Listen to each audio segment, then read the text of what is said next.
Hey everyone, welcome back. Quick look at my Tech T935A 35 megahertz dual channel scope from the 80s. It's a bit of a beast.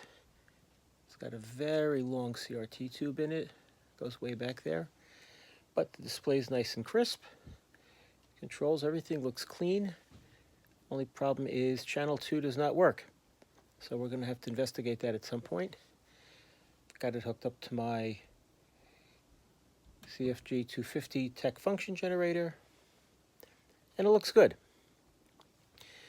So keep an eye out for a little more longer in-depth video. We'll pop the cover off, take a look inside of it, and investigate further. But for now, that's it. See everyone soon.